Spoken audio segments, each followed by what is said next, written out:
प्रणाम भैया। आयुष्मान भव। आपने मुझे किस लिए याद किया है?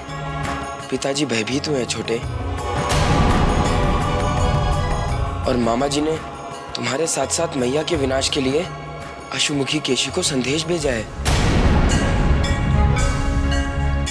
तुम मुस्कुरा रहे हो कान्हा? भैया, जैसे अग्नि अपना जलाने का धर्म नहीं छोड़ती, पानी प्यास बुझाने का धर्म नहीं छोड़ता, वैसे ही मामा जी अधर्म करने का अपना धर्म नहीं छोड़ते। इस बात पर मुझे हंसी आई। अब ये सोचना और हंसना छोड़ो और मैया को लेकर शीघ्र ही घर वापस लौट आओ। परंतु मैया का अज्ञान दूर करने से पहले। जय श्री कृष्ण। कन्हैया, तुम समय की पुकार को नहीं सुन रहे हो। जय श्री कृष्ण। मैया के प्राण संकट में है और उनकी प्राणों की रक्षा करना मैं हूं ना भैया।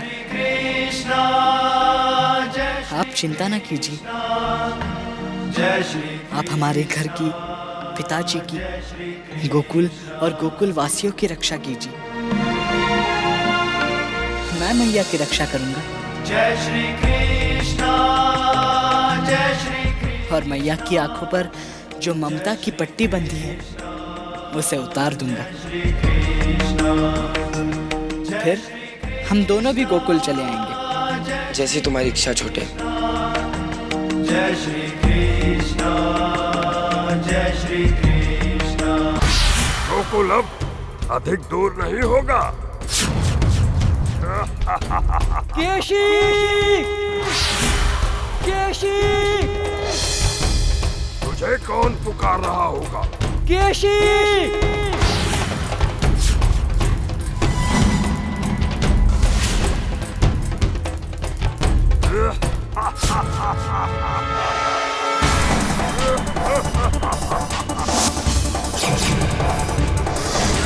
केशी, मथुरा नरेश का संदेश है तुम्हारे लिए।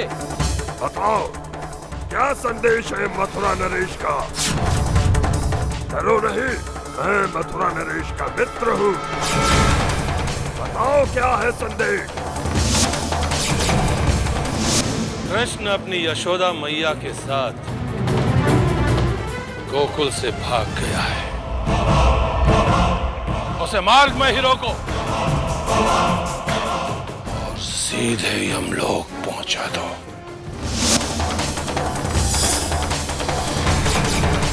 कृष्ण ने मेरा काम बहुत ही आसान कर दिया है। दोनों बैलगाड़ी से जा रहे हैं। मथुरा नरेश से कह दो कि कृष्ण यमलोक के मार्ग पर पहुंच गया समझो।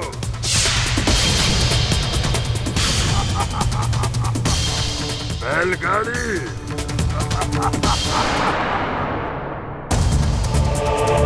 कन्हैया! नंदरानी जी!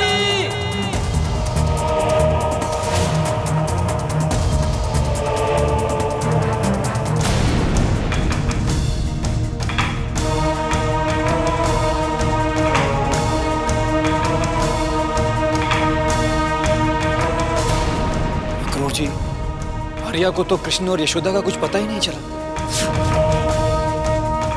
दामा और सोमा भी तो गए हैं यशोदा और कृष्ण को ढूंढने।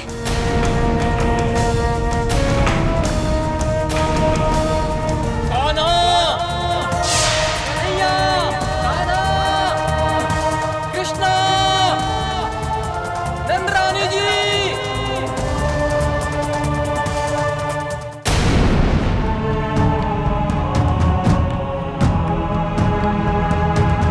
नंदराज जी, दामा और सोमा भी खाली हाथ लौट आए हैं।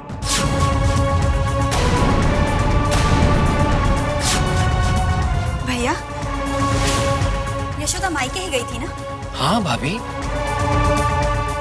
अक्रूर जी, प्रणाम। प्रणाम। नंदरानी जी कृष्ण के साथ अपने मायके नहीं पहुंची हैं।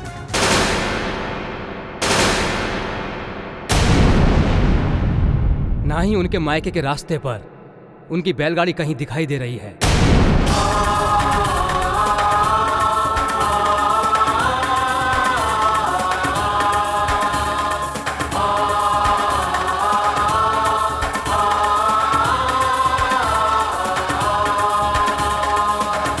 फिर कहाँ गई होगी यशोदा?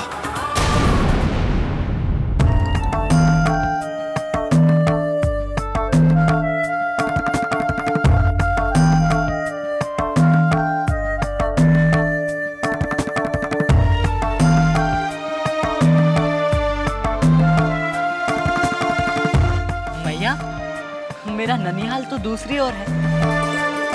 ये मार्ग तो मेरे ननिहाल की ओर नहीं जाता। मैंने अपना निर्णय बदल लिया है कान्हा। हम अब तुम्हारे ननिहाल नहीं जा रहे कान्हा। क्यों मैया?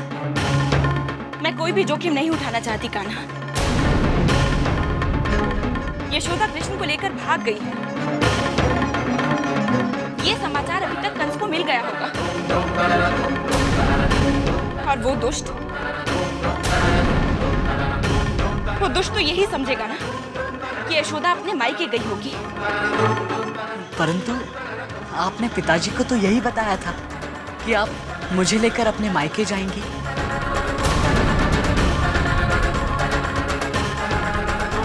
बताया तो था, परंतु अब मैं इस निर्णय से बंधी नहीं रह सकती। आप जानती हैं ना, आपके इस निर्णय का विपरीत प्रभाव पड़ सकता है। मथुरा नरेश कंस ने यदि मेरे नाना नानी को बंदी बनाया तो? क्यों? वो तुम्हारे नाना नानी को क्यों बंदी बनाएंगे?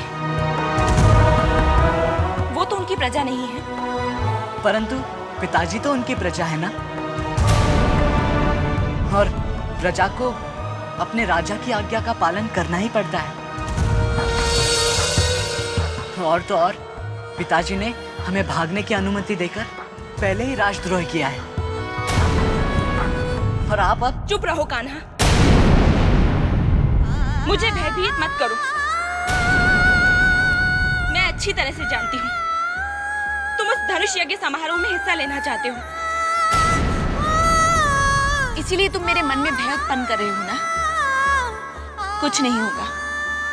अब हम गोकुल वापस नहीं लौटेंगे, समझे तुम?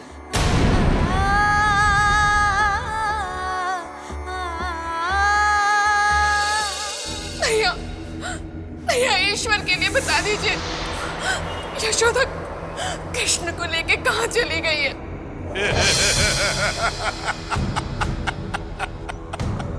बताइए ना भैया।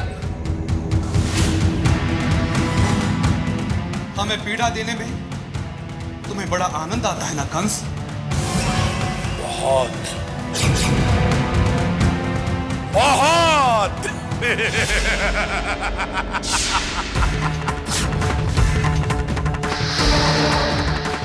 हमारी सातों संतानों को मृत्यु देकर तुम्हारा मन अब भी शांत नहीं हुआ कंस?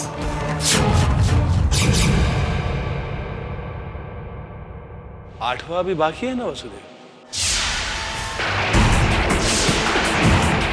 आठवां भी बाकी है। भैया, क्या आपको मुझ पर दया नहीं आती? बहुत दया आती है मेरी बहन, बहुत दया आती है। परंतु ये बता, यदि मैं तुम पर दया करूं तो क्या तुम्हारा पुत्र कृष्ण मुझ पर दया करेगा? आकाशवाणी भूल गए क्या तुम?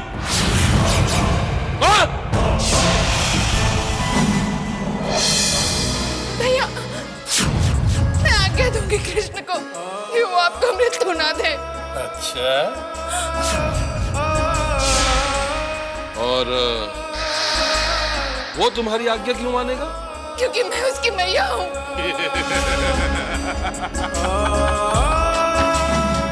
परंतु वो तो यशोदा मैया को अपनी मैया मानता है। परंतु वो तो मेरा पुत्र है। देवकी,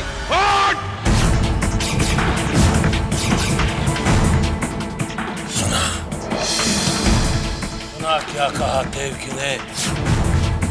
कृष्ण उसकी 8वीं संतान है, अर्थात तूने हमारे साथ विश्वासघात किया, वचन देकर वचन भंग किया है वसुदेव। हमसे कहा था कि देवकी की 8वीं संतान हमें सौंपेगा, परंतु हमें सौंपने के बजाय गोकुल में नंद राय को सौंप दिया।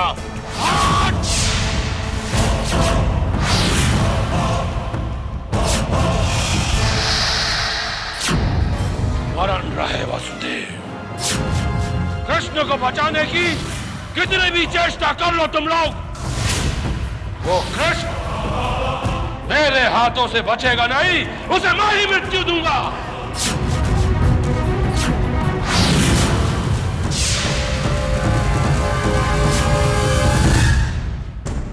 जैसा तुमने किया था ठीक वैसा ही अब यशोदा भी कर रही है।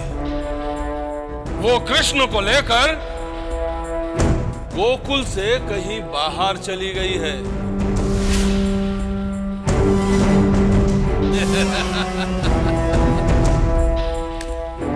स्वयं अपने ही जाल में फंस चुकी है बेचारी। वो नहीं जानती कि जिस बैलगाड़ी में वो कृष्ण को लेकर गई है, उसी बैलगाड़ी के ऊपर हमारा मित्र केशी, अश्वमुखी केशी मृत्यु बनकर मंडरा रहा है।